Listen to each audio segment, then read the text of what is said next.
Just as I'm about to film this preview for Derby County versus Stockport County over in Spain, we've just had the announcement of Ebou Adams returning to Derby County. And what an absolutely massive deal this could be for Derby County's chances of survival. Ebou Adams joins Derby County for a rumoured fee of around £500,000 as per BBC Radio Derby, which is a much more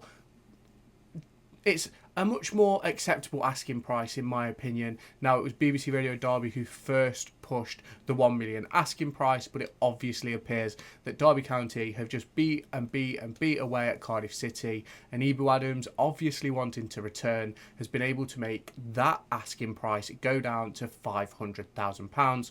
And what a great deal this could be for Derby County. He signs on a 3-year contract which will take him up till the end of the 2026-2027 season, and Derby County have a player who can fill in those gaps in midfield, something we've been absolutely dying for years. He was brilliant at it last year, and it's going to be very interesting to see how he builds a partnership with the likes of Tyrese Fortner, Liam Thompson and Kenzo Goldmine heading into this upcoming season. Now we've discussed the major news of Derby County and Ebou Adams, let's get into previewing the Stockport County friendly, which happens on Friday morning at 10 a.m. live on Rams TV, as well as over in Spain. If you're over there, you can go and watch it, I believe. I'm not sure if you have to pay for tickets or anything like that. I just know there is a way to watch it, as people did last year.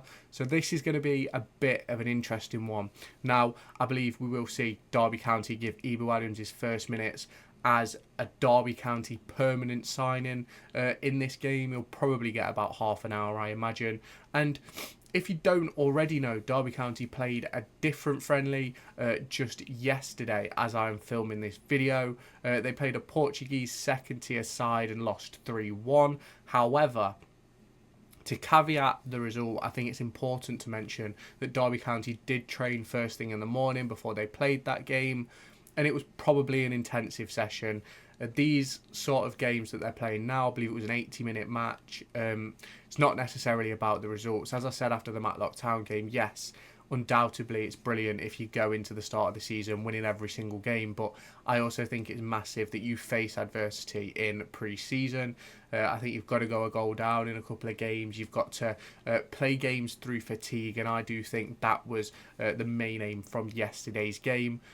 Playing with players who necessarily weren't fit to play 90 minutes, let's say, and seeing how they cope with the process. So let's not read too much into that 3-1 result, and let's focus on the game on Friday. Now, if you have not done so already, make sure you hit that subscribe button down below or in this top corner. Stay tuned for all of my latest Derby County and EFL Championship and League One content that's going to be heading your way over the course of the next season. There's going to be a video dropping tomorrow all about the interest in Karamako Dembele and Alcon Baggett from Ipswich Town, so make sure you do stay tuned to that by hitting that subscribe button, turn on the notification bell, and let me know your thoughts on this video down in the comments. How do you think the friendly with Stockport is going to go? I'm predicting a 2-1 win. I think Derby County are going to put their all into this game. I think we're going to see a few fatigued players, but let me know your thoughts down in the comments. Now, obviously, the key aspect of Derby County's trip to Spain is to sort of fill out the gaps and breed in some tactical and technical knowledge for the players, so that they know press triggers, so they know how the management want us to line up and things along them lines. And all these things are massively important, but what can't also be ignored is sort of the off-pitch work that they do with the presentations and things like that. And you might not have seen it, but Derby County have released, I think they've called it the One Club podcast. The first episode, they spoke with Richie Barker, Paul Warne, Matt Hamshaw, as well as the head groundsman on a range of different topics. And it was really interesting to hear what Paul Warne and co had to say about the presentations that they do and how they use it to try and build relationships, not just as coach to player, but as friends, and get a real understanding of what each player needs to be able to succeed. And I think it's massively important that if we go back to last year, a lot of these personal stories that Derby County and co discussed were never leaked to the press. Nobody ever found out about them. So I find that really, really interesting that sort of stuff hasn't happened, because obviously you know what it's like in football.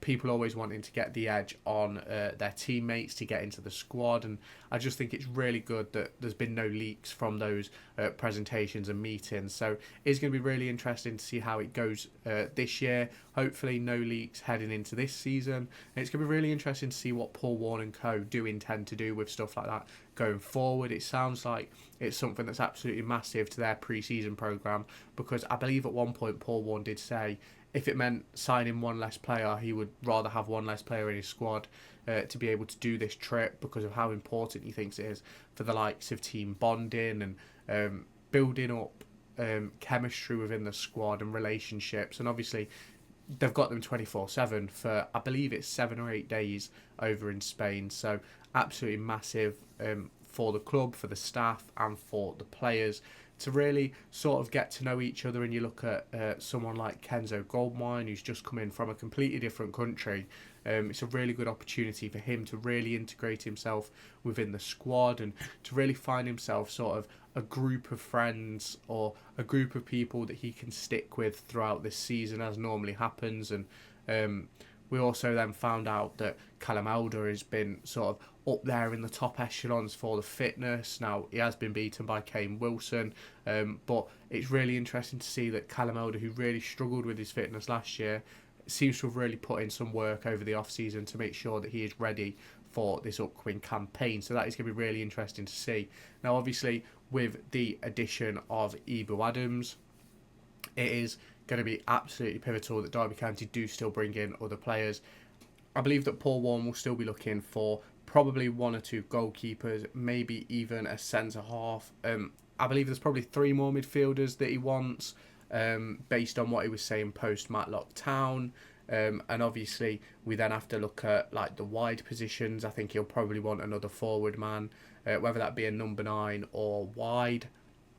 And then obviously wing-back positions purely depends on where he classes Ben Osborne, or does he class Ben Osborne as sort of a floater in between the 2 roles. So they're 2 things which could be massively interesting. Obviously, we've not seen Ben Osborne get any minutes yet. So, and I don't think we have any footage of the game from, I think it was Tuesday it was played. So it'll be really interesting to see where he does class Ben Osborne. Obviously, anyone who pays attention to the club media will know that he's discussed knocking it about like Zidane or pinging it about like Zidane, something like that, Paul Ward has said. So that could maybe be an indication that he's going to play midfield, but obviously there is no guarantees. So it is going to be a really interesting one on Friday. I don't think it's one where we're going to be looking for sort of tip-top condition, best performance ever. I think it's going to be one of those games similar to the other day where it's definitely a fatigue game, and it's all about have the club